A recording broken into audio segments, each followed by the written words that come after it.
Hey guys, it's Cameron, otherwise known as Hard for the Bard on Tumblr. This may be the first time that some of you have seen me. This is what my face looks like. I'm really excited about this.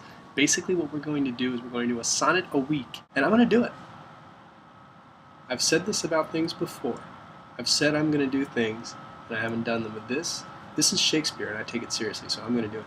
Now, the way it's going to work is once a week you'll see a video from me. It'll be on the YouTube channel. It'll also be on my blog, hardforthebard.tumblr.com. All those links will be right down there, by the way. And every week there will be about a 3 to 4 minute video.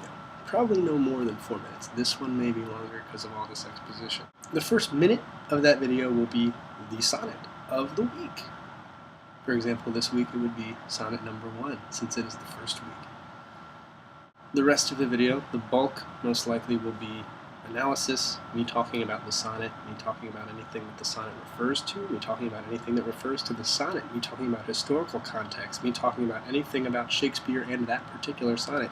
Really, any cool analysis or information or context that I think is relevant to that sonnet will be discussed in the video as well.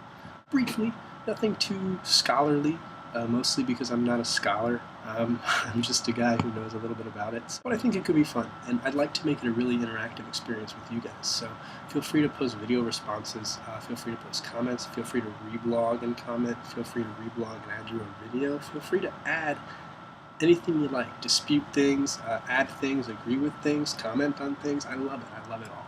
So please, please, please feel free to do that, because I want this to be for all of us, for our Shakespeare community, on the internet, on Tumblr, on YouTube, all over the world. So again, thank you all for being here. Thank you all for everything you do and all the support, because this blog has really taken off, and I'm very appreciative of that, and I'm really excited about this. So without further ado, here is sonnet number 1.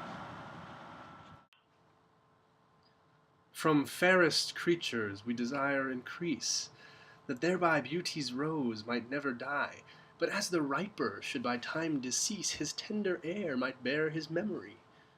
But thou, contracted to thine own bright eyes, feed'st thy light's flame with self-substantial fuel, making a famine where abundance lies, thyself thy foe, to thy sweet self too cruel. Thou that art now the world's fresh ornament, and only herald to the gaudy spring, within thine own bud buriest thy content, and, tender churl, mak'st waste in niggarding. Pity the world, or else this glutton be, to eat the world's due by the grave and thee. So that's sonnet 1. I hope you guys enjoyed that. First of all, I want to talk about a couple things. Sex. Talking about sex. He's always talking about sex. Always sex. So from fairest creatures, we desire increase. From beautiful beings, we desire copulation, reproduction. Specifically, he's referring to beautiful people should reproduce because it's good for the world, that thereby beauty's rose might never die. Now, I'm going to point that out real quick. Rose was originally capitalized in the quarto facsimile, so what that means is it was referring not only to beauty's rose, or the beauty of nature, but also capital R rose, or the female genitalia. By desiring increase, the rose might never die.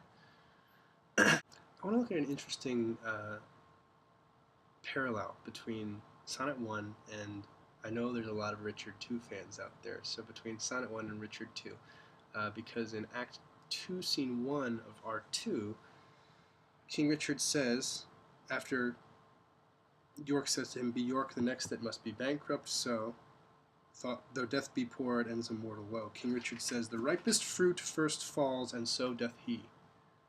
And if we refer back to Sonnet 1, he says, "From fairest creatures we desire increase, that thereby beauty's rose might never die, but as the riper should by time decease, his tender heir might bear his memory." It's talking about him getting ripe and dying. It's the same parallel between Sonnet 1 and what Richard II is saying in Richard II. Interesting use of the word ripe. Well, that's all I got for you guys at the moment. It looks like it's about 5 o'clock p.m. Eastern Time as I'm finishing this, so it should be uploaded within the next couple of hours. I will update you guys via the Hard for the Bard blog as soon as it is up, and hopefully you'll have a chance to check it out. The sonnet itself should be right down there, along with the link to my blog, and probably some other things, maybe a little bit of the analysis and how I got that. So other than that, if you guys have any questions, comments, suggestions, anything like that, it's all welcome. Please feel free to comment below or message me on Tumblr, reblog me, whatever you need to do. Any way you want to contact me with suggestions, questions, or comments, feel free.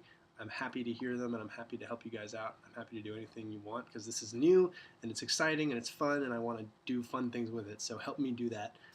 If you enjoyed it, like this, reblog it, whatever you need to do. Help me boost this channel and make this thing happen. So thanks again, guys. Before my voice completely goes, I'm going to go ahead and say bye-bye, and as always, I am hard for the bard.